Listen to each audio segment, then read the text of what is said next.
Bagaimana jika hal yang paling kamu anggap sepele, napasmu, sebenarnya adalah tuas tersembunyi yang mengendalikan arah hidupmu? Bagaimana jika alasan kamu merasa mentok, gagal menarik hal-hal yang kamu inginkan, bukan karena kurang usaha, tapi karena tanpa sadar, kamu bernapas dengan cara yang salah? Diam sebentar. Rasakan napasmu sekarang. Pendek atau panjang? Berisik atau hening? Karena di sanalah semuanya bermula. Ada satu fakta yang jarang dibicarakan secara jujur. Otak manusia tidak dirancang untuk membuatmu bahagia. Ia dirancang untuk membuatmu bertahan hidup. Dan selama ribuan tahun, sistem saraf kita belajar satu hal sederhana. Jika napasmu cepat dan dangkal, berarti ada bahaya. Jika napasmu terputus-putus, berarti kamu sedang terancam. Jika napasmu kacau, otakmu mengira dunia sedang tidak aman. Masalahnya, kebanyakan dari kita bernapas seperti sedang dikejar predator. Padahal, kita hanya duduk, menatap layar, dan mencoba memanifestasikan hidup yang lebih baik. Ironis bukan? Kamu menginginkan kelimpahan, tapi napasmu memberi sinyal kekurangan. Kamu menginginkan ketenangan, tapi napasmu terus mengirim pesan panik. Dan otak selalu percaya napas, bukan kata-kata. Disinilah teknik 4 napas ini masuk. Teknik yang terlihat sederhana, terlalu sederhana sampai dianggap berbahaya. Bukan karena ia mistis, bukan karena ia melanggar hukum fisika, tapi karena ia mematikan satu hal yang menjadi fondasi banyak sistem: reaksi otomatis. Ahli saraf tahu satu hal yang jarang dibagikan ke publik luas. Jika kamu bisa mengontrol napas pada pola tertentu, kamu bisa membypass bagian otak yang hidup dari ketakutan. Dan ketika ketakutan mati, kontrol pun berpindah tangan. Bayangkan otakmu seperti kota besar. Ada pusat komando rasional, ada wilayah emosi, dan ada satu area tua, purba, yang selalu berteriak paling keras saat kamu stres. Area ini tidak peduli pada logika, tidak peduli afirmasi, tidak peduli visualisasi. Ia hanya peduli pada satu hal: apakah kamu aman atau tidak? Dan cara tercepat untuk menjawabnya hanya satu: napas. Bukan pikiran, bukan niat, napas. Teknik 4 napas ini bekerja seperti kunci palsu. Ia tidak memaksa pintu. Ia tidak mendobrak. Ia membuat sistem keamanan otakmu berpikir, "Oh, semuanya baik-baik saja." Dan ketika itu terjadi, bagian otak yang biasanya menghambat perubahan perlahan menurunkan senjatanya. Banyak orang menyebut ini trik manifestasi. Padahal sejatinya, ini adalah teknik menonaktifkan resistensi. Karena manifestasi tidak gagal karena kamu kurang menginginkan. Ia gagal karena ada bagian dalam dirimu yang menolak. Coba renungkan ini. Setiap kali kamu benar-benar bahagia tanpa alasan, napasmu berubah. Setiap kali kamu tenggelam dalam momen, napasmu melambat. Setiap kali kamu merasa hidup terasa pas, napasmu hampir tak terdengar. Bukan karena kamu bahagia lalu bernapas pelan, tapi karena napasmu pelan, otakmu mengizinkan rasa bahagia muncul. Urutannya terbalik dari yang kita kira. Teknik 4 napas ini tidak mengajakmu membayangkan mobil mewah, tidak memintamu mengulang kalimat ajaib, tidak memaksamu percaya pada apapun. Ia hanya meminta satu hal: kehadiran penuh selama beberapa menit. Dan justru itulah yang paling ditakuti. Karena manusia yang hadir sepenuhnya sulit dimanipulasi, sulit dikendalikan, sulit dipaksa hidup dalam mode bertahan. Mari kita masuk perlahan, bukan sebagai latihan, bukan sebagai ritual, tapi sebagai percakapan diam dengan sistem sarafmu sendiri. Tarik napas pertama, bukan untuk mengisi paru-paru, tapi untuk memberitahu tubuh, aku tidak sedang lari. Tahan sejenak, bukan dengan tegang, tapi seperti seseorang yang akhirnya duduk setelah perjalanan panjang. Hembuskan, lebih lama dari tarikan, seolah kamu melepaskan cerita yang tidak lagi perlu dibawa. Dan diam, 1 detik kecil di antara napas. Di sanalah pintu terbuka. Napas kedua mulai terasa berbeda. Ada ruang, ada jarak antara pikiran dan reaksi. Disinilah kebanyakan orang berhenti, karena saat keheningan muncul, ketakutan lama ikut naik ke permukaan. Bukan untuk menyakitimu, tapi untuk dilepaskan. Napas ketiga bukan lagi tentang teknik. Ini tentang izin. Izin untuk tidak mengontrol. Izin untuk tidak memperbaiki. Izin untuk tidak menjadi siapa-siapa selama beberapa detik.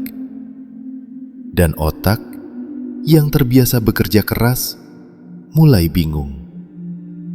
Dalam kebingungan itu, ia berhenti memerintah. Napas keempat, disinilah sesuatu bergeser. Bukan cahaya, bukan ledakan energi, tapi rasa netral yang jarang kita rasakan. Tidak senang, tidak sedih, hanya ada. Dan justru dari titik inilah, realitas mulai bisa dibentuk.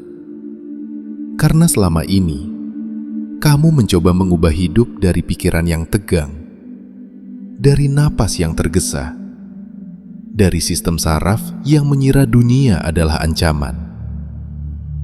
Teknik ini tidak menciptakan apapun.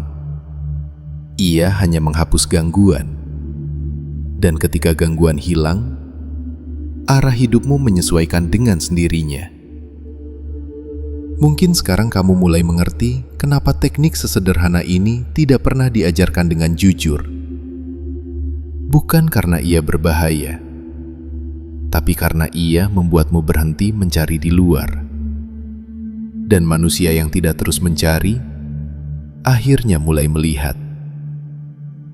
Rasakan napasmu lagi. Tidak perlu diubah. Tidak perlu diperbaiki. Hanya sadar bahwa setiap tarikan adalah pilihan. Dan setiap hembusan adalah pelepasan kendali. Di titik itu, manifestasi berhenti menjadi usaha dan mulai menjadi keadaan. Ada satu kesalahpahaman besar tentang perubahan hidup. Kita diajari bahwa transformasi datang dari usaha lebih keras, lebih disiplin, lebih fokus, lebih positif.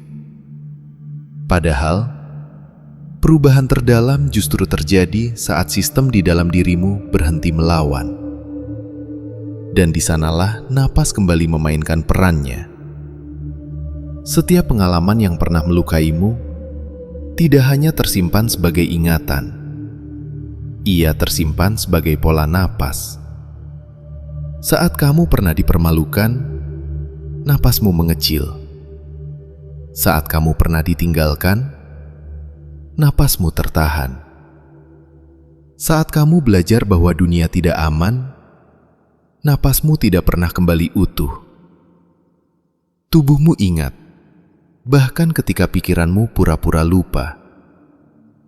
Itulah mengapa banyak orang merasa sudah mengerti secara mental, tapi hidupnya tetap berputar di tempat yang sama. Karena yang perlu dilepaskan bukan pikiran, melainkan sinyal tubuh. Teknik 4 napas ini bekerja di wilayah yang lebih dalam dari kata-kata. Ia berbicara langsung pada bahasa purba yang dipahami sistem saraf, bahasa ritme, bahasa jeda, bahasa keheningan, dan disitulah letak kekuatannya. Perhatikan sesuatu yang aneh. Saat kamu benar-benar aman, waktu terasa melambat. Bukan karena jam berhenti berdetak, tapi karena otak berhenti mengukur ancaman. Napas panjang menciptakan ruang waktu. Napas pendek menciptakan ilusi kekurangan waktu. Orang yang selalu terburu-buru jarang bernapas penuh. Dan orang yang jarang bernapas penuh selalu merasa hidupnya dikejar sesuatu. Teknik ini memutus lingkaran itu. Saat kamu melakukan 4 napas ini secara utuh, ada satu momen halus yang sering terlewat. Momen ketika pikiran berkata, ini terlalu sederhana. Dan justru disitulah ego mencoba mengambil alih. Karena ego hidup dari kompleksitas, dari teknik rumit, dari pencarian tanpa akhir. Kesederhanaan membuatnya kehilangan panggung. Di dalam keheningan napas keempat, kamu mungkin merasakan sesuatu yang tidak biasa. Bukan emosi, bukan visi, tapi semacam kosong yang nyaman. Dan kosong inilah yang ditakuti banyak orang. Karena di ruang kosong, tidak ada identitas lama untuk dipertahankan. Tidak ada cerita korban untuk diceritakan. Tidak ada peran untuk dimainkan. Hanya kesadaran. Kesadaran yang tidak terburu-buru. Tidak berharap, tidak menolak. Dan ironisnya, kesadaran seperti inilah yang paling cepat mengubah arah hidup. Banyak tradisi kuno tahu satu rahasia sederhana. Realitas tidak merespons permintaan. Ia merespons keadaan batin. Jika batinmu hidup dalam mode bertahan, realitas akan memberi alasan untuk bertahan. Jika batinmu hidup dalam mode kekurangan, realitas akan terus memantulkan kekurangan. 4 napas ini tidak meminta apapun. Ia hanya menggeser keadaan batin dari tegang menjadi hadir. Saat hadir sepenuhnya, kamu tidak sedang mengejar masa depan. Dan justru karena itu, masa depan mulai mendekat. Bukan karena kamu memanggilnya, tapi karena kamu berhenti menolaknya. Ada titik tertentu di mana kamu menyadari sesuatu yang mengejutkan. Bahwa selama ini, kamu tidak pernah benar-benar mendengarkan hidup. Kamu sibuk mengoreksi, mengatur, mengantisipasi. 4 napas ini mengajarkan satu hal radikal. Mendengarkan tanpa campur tangan. Dan hidup suka didengarkan. Di titik ini, banyak orang mulai merasakan perubahan kecil.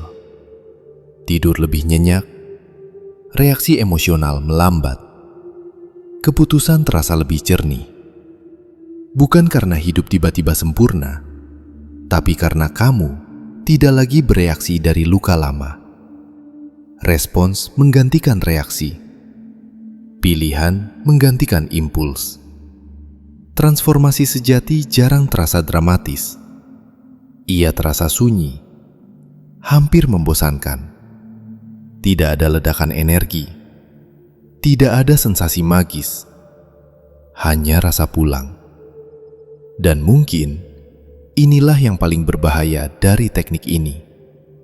Ia membuatmu berhenti mencari versi dirimu yang lain, karena kamu mulai nyaman dengan dirimu yang hadir sekarang. Sistem apapun yang bergantung pada rasa kurang tidak akan menyukai manusia seperti itu. Sekarang, jangan lakukan apapun. Biarkan napasmu berjalan sendiri, tanpa pola, tanpa target. Perhatikan bahwa hidup tetap berjalan, jantung tetap berdetak, kesadaran tetap ada, tanpa usahamu.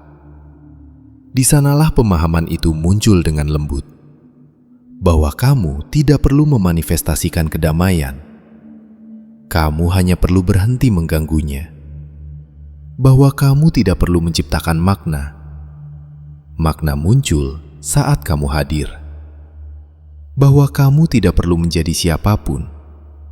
Karena saat kamu berhenti mencoba, kamu akhirnya ada. Jika kamu ingin, kamu bisa kembali ke 4 napas ini kapan saja. Bukan sebagai teknik, tapi sebagai pengingat bahwa kendali sejati tidak datang dari menguasai dunia, melainkan dari berdamai dengan napasmu sendiri.